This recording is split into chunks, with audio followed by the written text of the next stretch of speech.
So welcome back, and we'll see how things go. Again, sorry for this light behind me because not super sure how else to set it up in my office until I fix that problem or where to sit. But that's another issue. So this kicks off our lecture series this semester for the Movies of the Middle East course. I'm going to share my screen here, and I will share this PowerPoint. And we'll start here, and let me get this out of the way.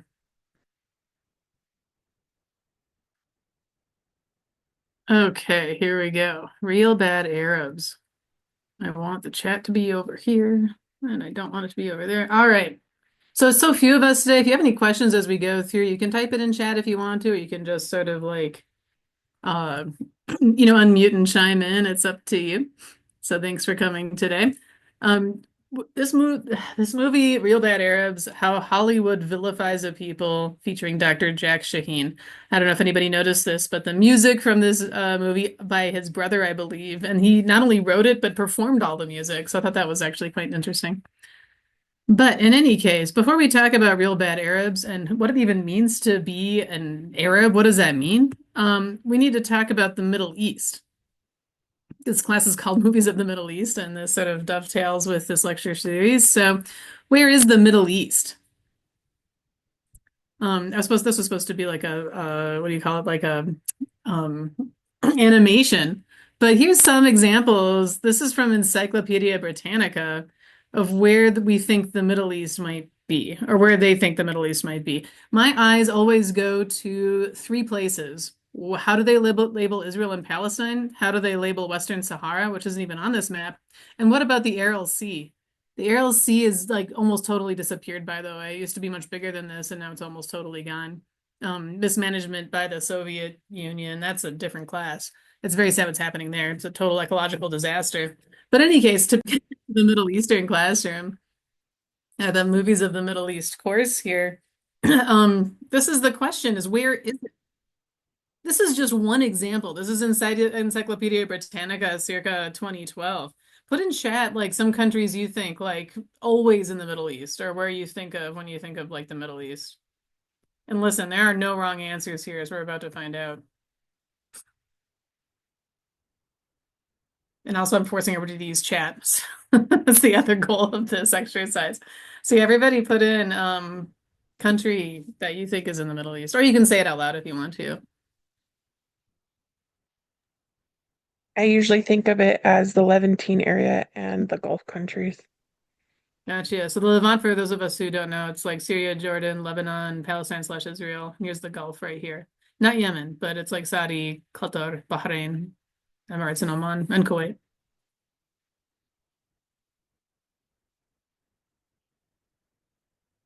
And there's no wrong answers here unless you say maybe, I don't know, Guatemala or something. I guess I'll just be completely honest here. And even having taken your other course, it's very vague to me where the Middle East is or what it is or, what is and what isn't. And geography is also a weak point for me. But I guess, yeah, I would say Israel every time, right? Like, or, yeah, Iran. Yes, Iran is on not even on some country maps of the Middle East. Depends on how you're looking at it. Afghanistan. Interesting to me here that Afghanistan is here, but not Pakistan. I Do you mean, think that's, are those politically motivated? Is that why everything's shifting all the time? I think everything is politically motivated. I don't think there's anything that isn't in some way, shape, or form politically motivated. So for sure, I think that politics have to do with this. And also too, because Pakistan was a part of India and people have made a definite what do you call it? Like goal to separate India out from the Middle East. That's the subcontinent and it's different and it's special. And then there was partition and that's why you have Pakistan. But does Pakistan share more with Afghanistan than with India culturally, everything else? I mean, this is an open question because I'm about to show y'all like 15 different maps, okay? Just to let you know. This is just one of them. It's a little blurry, sorry about that. Let's look at some more. This one is from the World Atlas. You see the Aral Sea is huge here. It doesn't look anything like that anymore. So now there's no Egypt in this one, but you've got, this is funny to me, Asia, Middle East, as opposed to like North Asia and Southeast Asia. Okay, fine. You've got all these stands here. and Turkey and that kind of. So they labeled the other countries. They labeled both Israel and Palestine, but they labeled them inappropriately because Israel's pointing towards like the West Bank, which looks like it's a part of Jordan, and then Palestine is like where Israel is actually like the Gaza Strip, which isn't even on here. But fine. These stand countries, by the way, if you want to learn Persian Farsi, Uzbekistan is the place to go. It's where Samarkand is and some other places. Turkmenistan is everybody kind of gave up on that country in the sense, like by everybody, I mean nobody talks about it. And the person who ran it, or I think he's still president, I don't know if he died or not, but he has a solid gold statue of himself and it's motorized. And it's in the main plaza in the capital so that the sun is always shining on his face. Like you can't make this up. And that's all I know about Turkmenistan, to be honest with you. But here you see we picked up Pakistan now too, and but lost some other countries, and that's according to the World Atlas.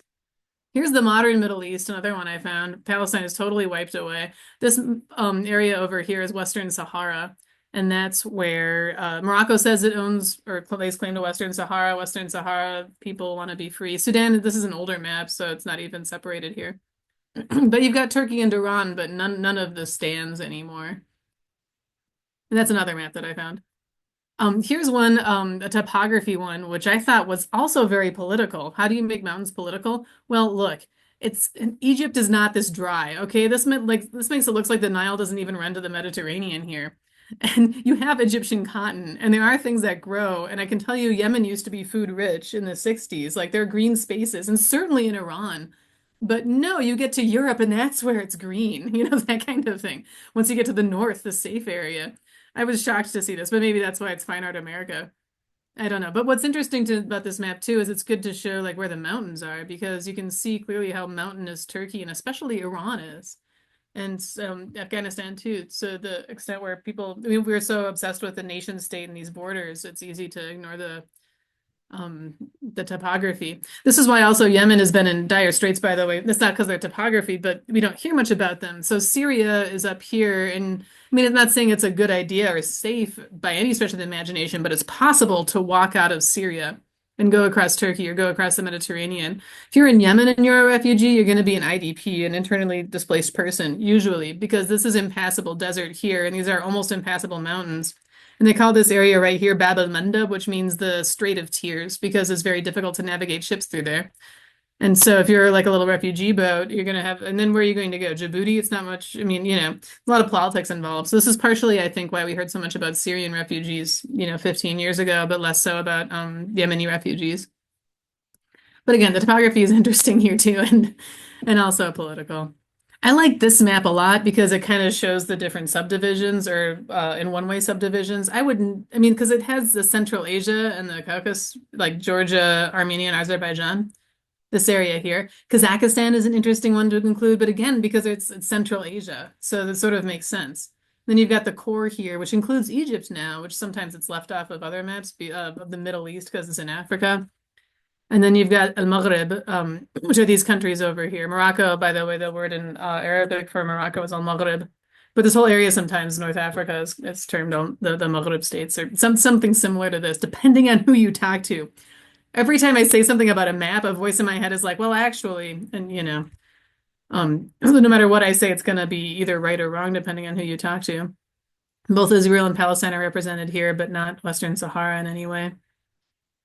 But this is, I think, a pretty solid map in that sense because it shows that there's there's nuance here. Because it's, I can't remember. I was going to look this up and I forgot, but it's like something like 5,000 miles from Morocco all the way to Iran. Can you imagine how different the culture and language and everything else is going to change? Some ideas are that the Middle East is where Arabic is spoken. This is sometimes what I think of because I'm an Arabic teacher. So this is the Arab League. It's kind of, Israel's not a part of the Arab League, but this map is in Arabi. So we've got Chad, they speak Arabic there. Djibouti kind of, they've colored the countries like the smaller ones so you can kind of see them a little bit better. You can see here Al-Maghrib like 8 Western Sahara, so they're definitely making a claim there. And here it's interesting too because Israel and Palestine, like you can see it's colored in, so you can kind of see the distinction here. But this is also very misleading because on every map that I see of this area, and partially because the maps are so, it covers a large area, you can't get to the details. Like this tiny little stick in, here's Qatar and here's Saudi, like Saudi Arabia. But here's Bahrain, this tiny little island.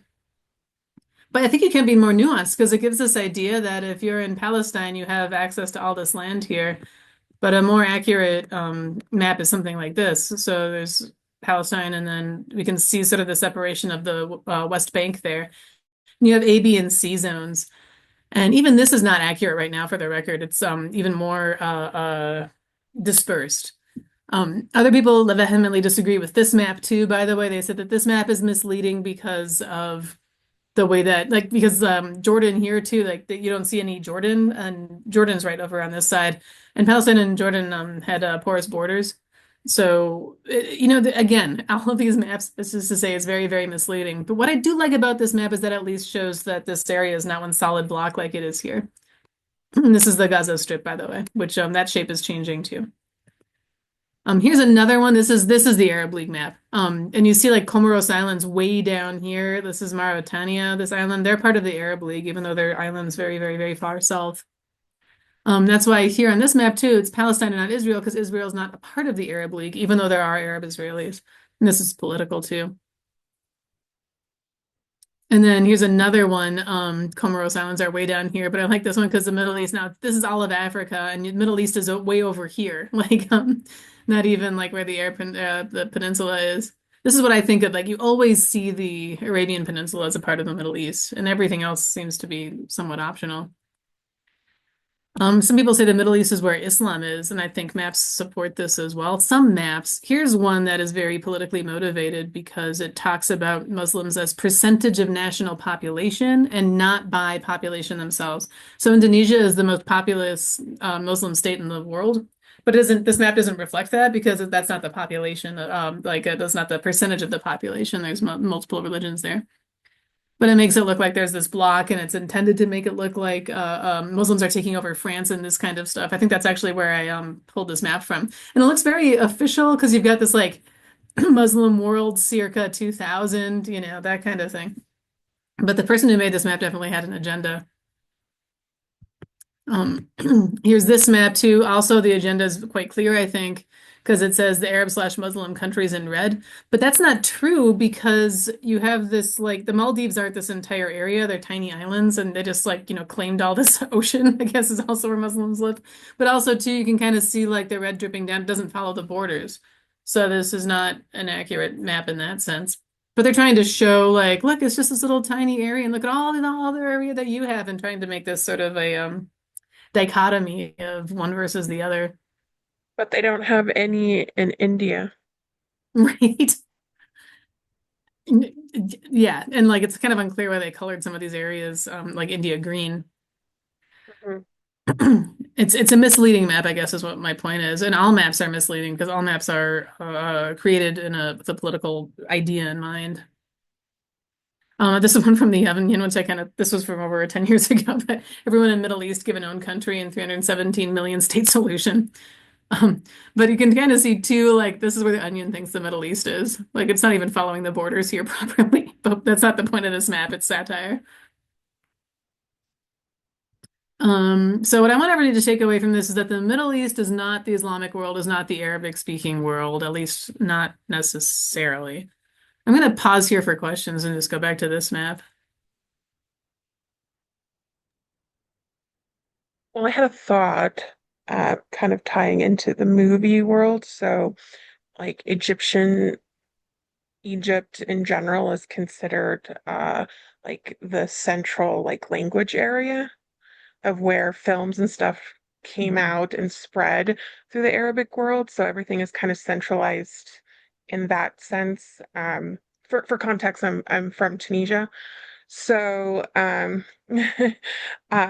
like we consider them North Africans, but in films and in like general like Middle East North African context, we think of them more as part of the Middle East, which is a really weird dichotomy.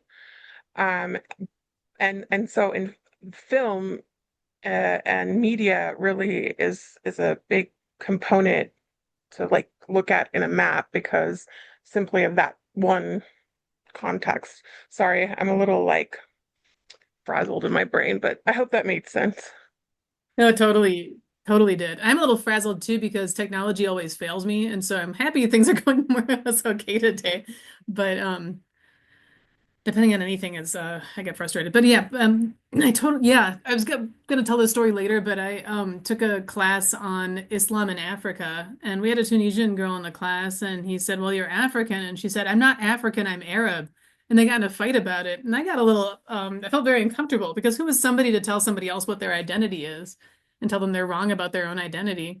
You know, however people want Yeah. to identify Well, themselves as, shouldn't that be a which personal is which I find also funny because Tunisians now don't like to be called Arabs choice? because they believe that's a colonizer word.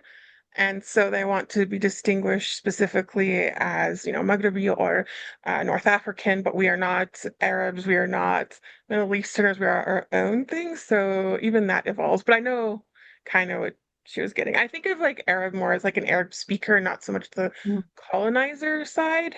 But I know like especially young Tunisians really talk about colonizers a lot now, Mm. and they're trying to remove that from the language, and that's one of the words that's gone. Yeah, I've heard too, and listen, I'm not Tunisian, so I don't feel like I should speak for Tunisians, but that like France is good or French is going to overtake Arabic as the sort of lingua franca there. And then somebody else was talking how frustrated they were saying, aren't the French people like more of colonizers than the Arabs were in the 700s? And it's like, well, does it still give you a right if it happened like, more than 1,000 years ago? All of these sorts of conversations. I don't have any answers for anybody. Yeah, I mean that's definitely like French is it's kind of complex in the sense that yes, French is kind of taking over, but I would say English even more so. Mm. The younger the generation, the more that English is spoken than French, but business is still conducted very much in French. But again, the much younger generations, like are like they don't want anything to do with the French. I just They're realized I should like maybe show a map with Tunisia on it since we're talking about it. yeah. So they're very much like, forget the French, forget the French culture, forget, like we are like Muslims, we're Maghrebi, we're Tunisians, we speak Tunsi. And Mhm. so it's a fascinating thing, always moving. And of course, we're always fighting with each other about it. There's no consensus. So I think even among families and depending on, yeah, I wish I could paraphrase what my other Tunisian students said, but I don't want to misquote anybody, so I won't say anything, I guess. But just that the idea of identity is complex, and that in the Western world, we tend to think of this entire region that we're looking at on this screen right now as being one homogeneous Arab group, which could not be further from the case. So it's yeah, and to your earlier point about film, Egypt and Cairo had the at one point third largest film industry in the world, and that's why so many Arabs know Egyptian dialect because all of these countries speak a very different dialect. They're sort of mutually intelligible. Sort of depends on who you talk to, whether or not it's one language or different languages, and that's also political. But one of the people who is teaching Arabic here, he's from Yemen and didn't leave Yemen until his 30s, but he still speaks perfect Egyptian, and it's because of the influence of the films. And so in the past, I've had a lot of very Egypt focused film just because there's been so many and it sort of gives a more accurate, I think, uh, depiction of how film has evolved. But also, too, it's sort of the danger of the single country here with just movies from Egypt. But in any case, all of this is to say that, yeah, it's not necessarily. Here's, I think, another interesting map because it talks a lot of these ideas come from this time period. This is also a misleading map in the sense that we have the conquests of the Umayyads and we have the lines of Arab expansion and major battle sites. And this seems relatively benign, but when you think of what this map is trying to show us here and point out, it really becomes quite angry and political and how dare these colonizers and that kind of attitude as opposed to this map, which is the age of the caliphs. Now it's this other thing, expansion under the Prophet Muhammad, and then during the patriarchal caliphate, which I've never heard that term before except for in this map. But they were the first four caliphs after the Prophet Muhammad. And then you have additions during the Umayyad Caliphate, which goes all the way up into Spain here, and then farther east into China, with present day China. Again, these borders were not as strict as we like to believe because we in the 21st century think of maps as with the idea of the nation state very strong and these very specific borders. But these borders were more porous and less enforced, I think. Heather's opinion. But a lot of this, like the people spoke Arabic here, and that's why you have a lot of Arabic all throughout this area too. And even in Spain, you'll see a lot of Arabic inscriptions to this day.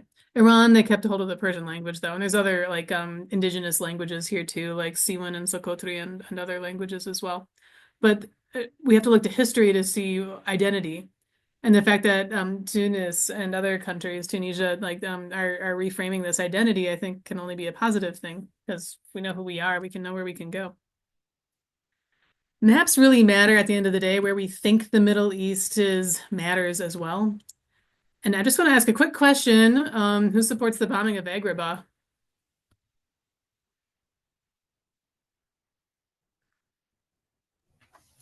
I don't know what that is. I'm sorry. I'm trying to trick people because here's a poll that came out. Sometimes I have a poll that comes up in Zoom and like they change the polls to surveys and I'm like, I don't need any more technological drama on this course. I'm just gonna forget it and just ask.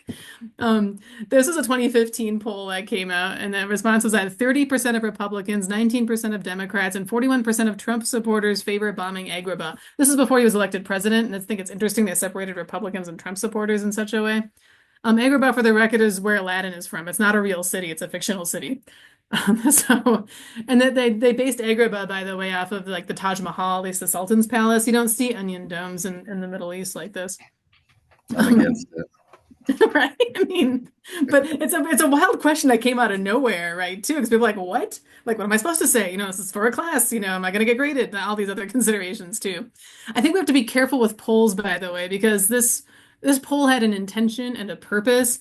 And I have this too. It says 80% of Americans support mandatory labels on foods containing DNA. Okay, for the record, every food has DNA because we don't eat inorganic matter. So like bananas have DNA and everything else too. So I think how you ask a poll or how the poll was collected really, really matters.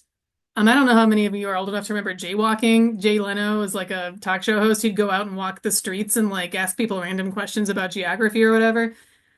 And it was really funny and people were really stupid. But all I'm saying is if I was walking down the street minding my own business and Jay Leno popped out behind a bush and started like grilling me on geography with a camera crew, I'd probably forget my own name. You know, like these kinds of things. So people say numbers don't lie, maps don't lie. I respectfully disagree. I think how you present the information and how you collect the information really does matter. Here's the last word on maps. I'm gonna just it's like a 4-minute video from an old show called The West Wing. I'll stop sharing here and reshare with my screen. And I'm just gonna share my screen this time and we'll see how it goes. Actually, no, I'll share this one. Don't mind me while I talk myself through the technology here. We're gonna watch this one first.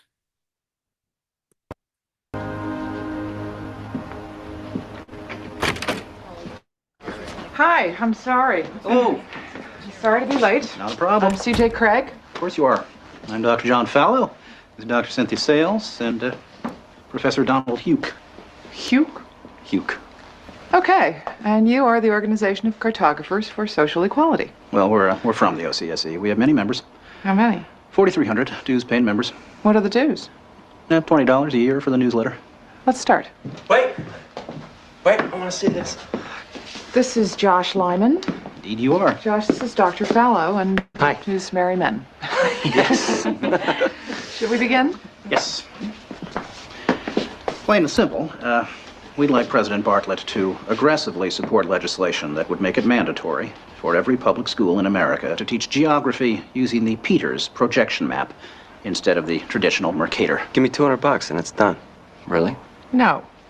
Why are we changing maps? Because, CJ, the Mercator projection has fostered European imperialist attitudes for centuries and created an ethnic bias against the Third World. Really? The German cartographer, Mercator, originally designed this map in 1569 as a navigational tool for European sailors. The map enlarges areas at the poles to create straight lines of constant bearing or geographic direction. So it makes it easier to cross an ocean. But Yes? it distorts the relative size of nations and continents. Are you saying the map is wrong? Oh dear, yes. Look at Greenland. Okay. Now look at Africa. Okay.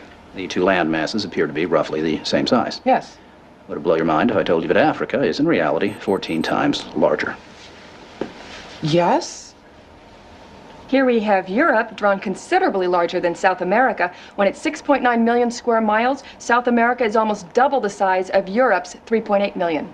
Alaska appears 3 times as large as Mexico, when Mexico is larger by 0.1 million square miles. Germany appears in the middle of the map when it's in the northernmost quarter of the Earth. Wait. Relative size is one thing, but you're telling me that Germany isn't where we think it is? Nothing's where you think it is. Where is it? I'm glad you asked. The Peters projection. It has fidelity of axis. Fidelity of position.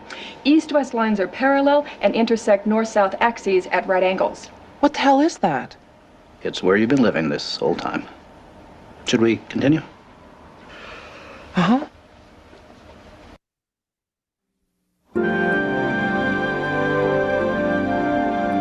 So, you're probably wondering what all of this has to do with social equality. No, I'm wondering where France really is. Guys, we want to thank you very much for coming in. Hang on. We're gonna finish this. Okay. What do maps have to do with social equality, you ask? She asked. Salvatore Natoli of the National Council for Social Studies argues, in our society, we unconsciously equate size with importance and even power.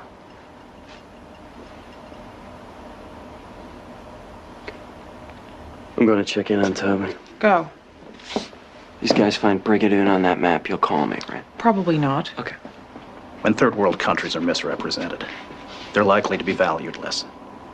When Mercator maps exaggerate the importance of Western civilization, when the top of the map is given to the Northern Hemisphere and the bottom is given to the Southern, then people will tend to adopt top and bottom attitudes. But wait, where else could you put the Northern Hemisphere but on the top? On the bottom. How? Like this. Yeah, but you can't do that. Why not? Because it's freaking me out.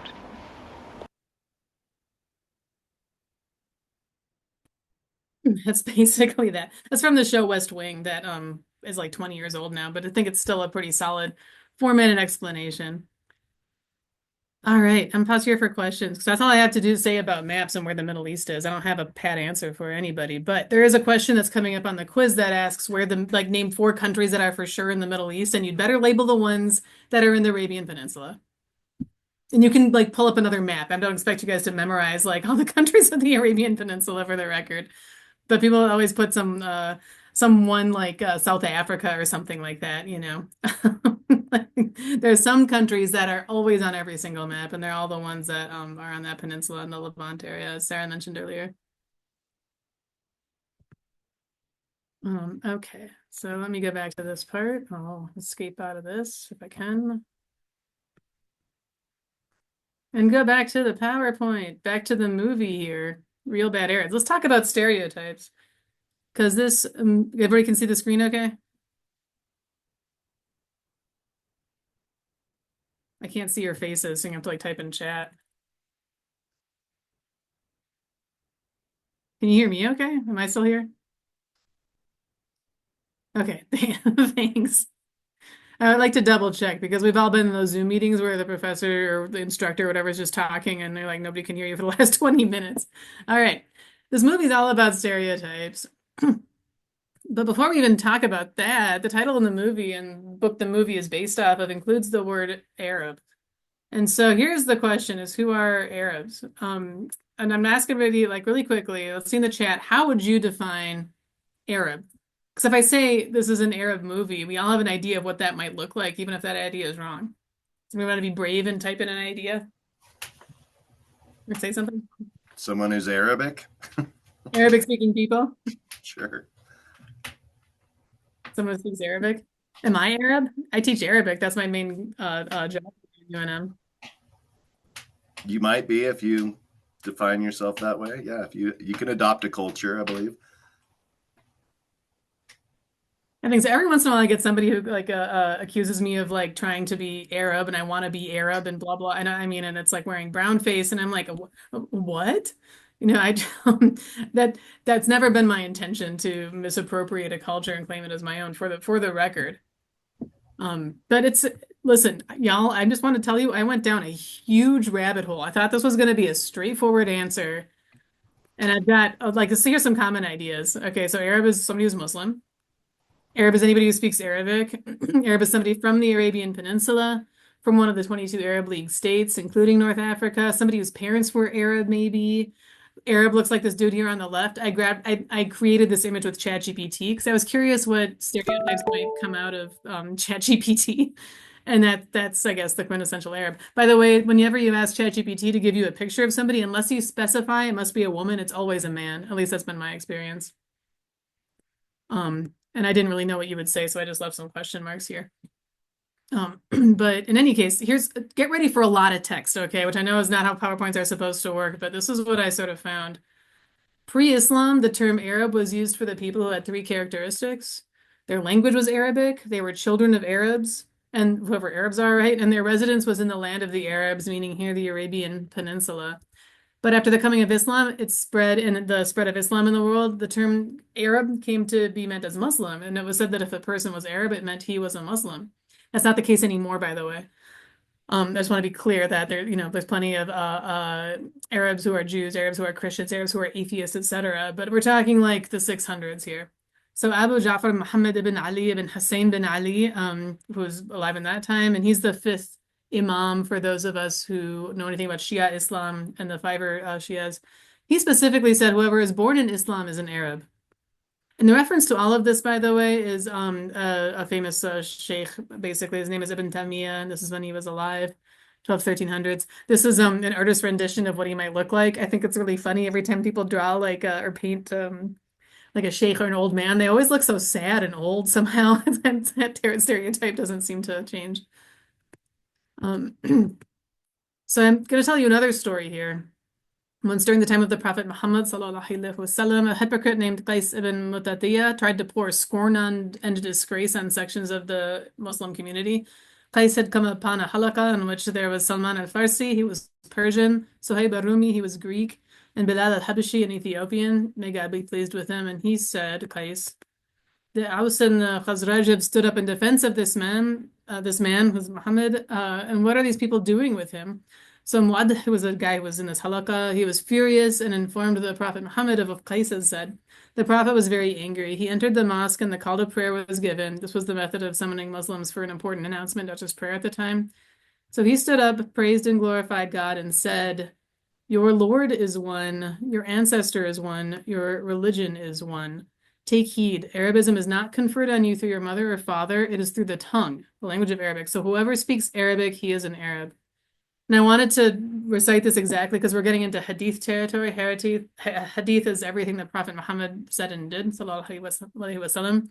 This is considered a weak hadith. It's not a strong one, but it's still possible that it happened.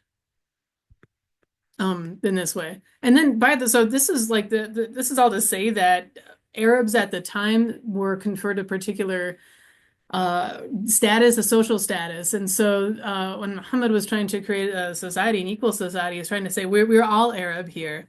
And it had a different meaning. I looked up what the United States government thinks is Arab, and it says here the United States government, specifically the Office of Management and Budget and the Census Bureau, traditionally classifies individuals of Arab descent as white. This means anybody who has origins in the original peoples of Europe, the Middle East, or North Africa. And the history of this, by the way, is that there was somebody who, back when we had quotas from different countries and different races and everything else, he really fought to make sure that the government classified Arabs as being white so that the quota, they could fall into that much larger quota than some of the other quotas that they had. And all of this is to say race is a total social construct. What it means to be Arab has been treated as a social construct by Arabs in themselves for centuries and almost even millennia. So this idea of real bad Arabs, I think, is very interesting. Because again, if we close our eyes and picture what an Arab might look like, we all kind of come up with that ChatGPT thing or similar, like the belly dancer. By the way, even the movie Real Bad Arabs mentions the Iranian Revolution, and Iranians are not Arabs. They don't consider themselves Arabs. So this, and I think, listen, he had a specific agenda he was trying to tell us, and probably didn't want to get into the nuance there, but yeah, it's one of those terms when it comes to trying to define things. I think definition is very important because when you get in a fight with somebody, you find out if you try to define terms and tasks or whatever else, you're actually on the same side. You just thought you were arguing for different things because we haven't defined what's going on here.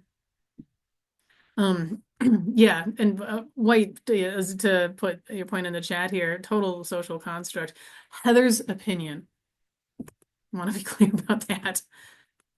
So here's some stereotypes of Arabs here. The one on the right in particular, this is an older stereotype, I think. But the one on the left too.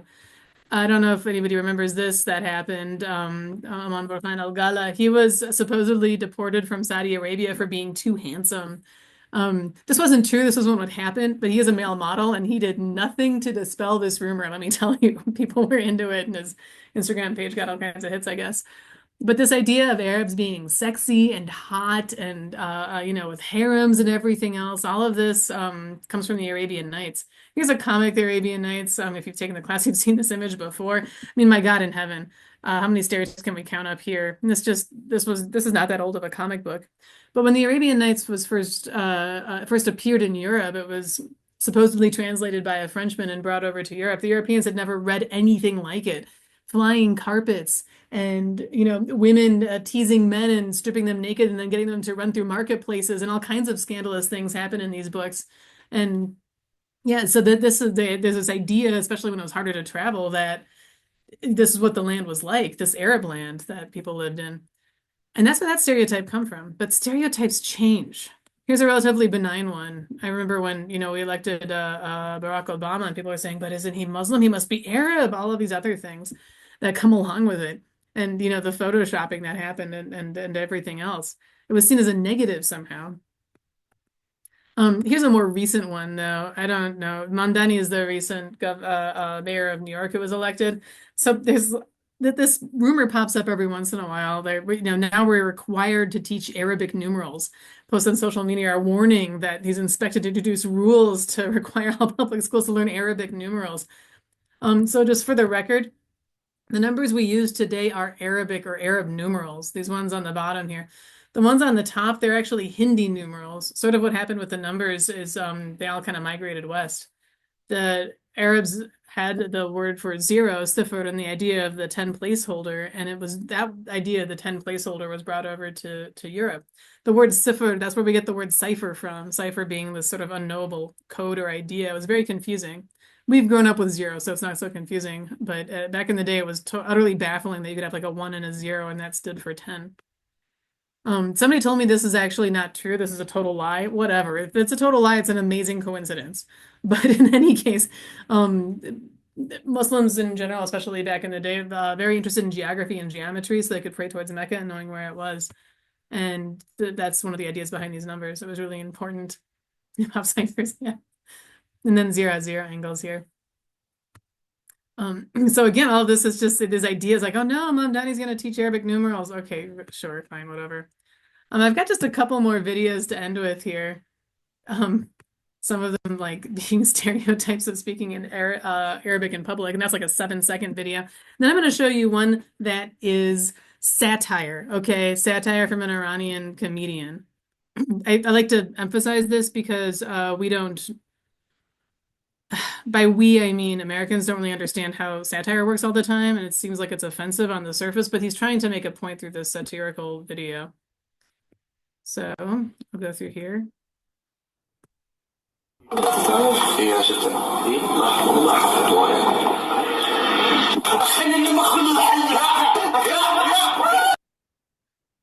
That's, a lot of people think, yeah, when Abdullah, the other Arabic teacher here, first got to the United States, he was saying, I didn't speak Arabic in public. That's what he had this idea. That's who we thought he would be. Anyways, here's My Two Worlds by Maz Jobrani. C'è molta gente, sai, troppa gente in questo cinema. Uomini comparse e prime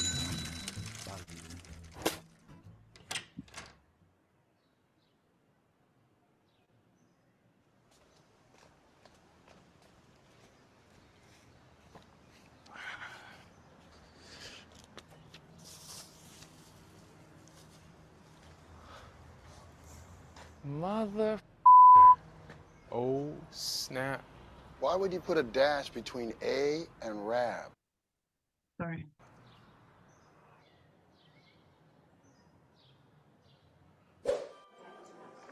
I'm not even Arab. For real? You're not? No, man, how many times have I told you that? My bad. Ian, I've known you 15 years. I keep telling you, I'm Iranian. I'm not Arab. They're different. What's wrong with being an Arab? Nothing. I'm just saying they got it wrong. I know, but the way you said it, Maz, like the tone in your voice, it's like you think you're superior or something. Do you have something against Arabs? No, I love Arabs. I have Arab friends. You're my Arab friend. Oh, snap. What? I don't like when people think just because they got black friends, they can use the N-word. I didn't say that. Yeah, but you implied it. I mean, did I imply that I use the N-word? Kind of did. Really? Yeah, double real. I mean, help me out here, man. Why? It's a stupid Arab, remember? You guys are missing the point. The point is, these guys graffitied my fence and they were too stupid to even get the race right. They need to be educated. I want to educate them. Shoot a PSA. What? A public service announcement. If you shoot one of those, then you'll educate people. That's actually not a bad idea for an Arab. I have a friend who owns a camera. We can shoot this thing tomorrow. And then my cousin will post it on YouTube. You'll get mad hits. That's the internet. I know that's the internet. Action! Hi, I'm an Iranian American. And I'm an Arab American. And I'm black and American. We would hope you wouldn't denigrate our people. But if you do, At least get it right. For example, my people like to eat rice and kebabs. and my people like to eat rice and kebab too, which is confusing, but we also like hummus. And I like hummus, but my people are known to like watermelon. I don't like watermelon. The point is, if you're gonna write a racial slur on one of our fences or walls, please do the research and get it right. Google it. I prefer Yahoo. Just get it right.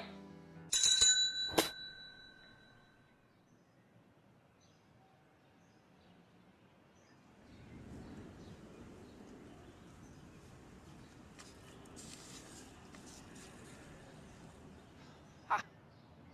It worked. Isn't there an extra I in Iranian? Yeah, there is. Now all you gotta do is teach them how to spell. Motherfucker. I'll even update my status on Facebook to make sure we get it out there. And that's a kind Arab doing that for you. And I have 3,000 friends. Doesn't matter if they're Arab friends. Just wanted to be seen. It'd be better if they were the stupid guys. Like the white racist dudes who did this shit. So now you're implying that the people that did that was white. White? I'm guessing they must have been white. I know, but there you go again with the superior thing. Yeah. Why do you think they're white? Yeah. Iranians are white. We're actually white. Persians are white. So Right. I don't have anything against white people. Black people are Mexican. I mean, Right. really, dude? Like, why couldn't a black person have written that on your thing? Like, we're could- not good enough to be racist enough to put that on your thing? It could have been a black guy. I don't know. Oh, see, he just used the N-word again. Wow. Really, Mom? mean- I said black. Can we get the check, please? Thank you. What is wrong with you guys? Call that bad waiter. That's basically it. So this is from one of the Ahmed Masjabani and some other people who are part of the Axis of Evil comedy tour some years ago. And this is what they continue doing.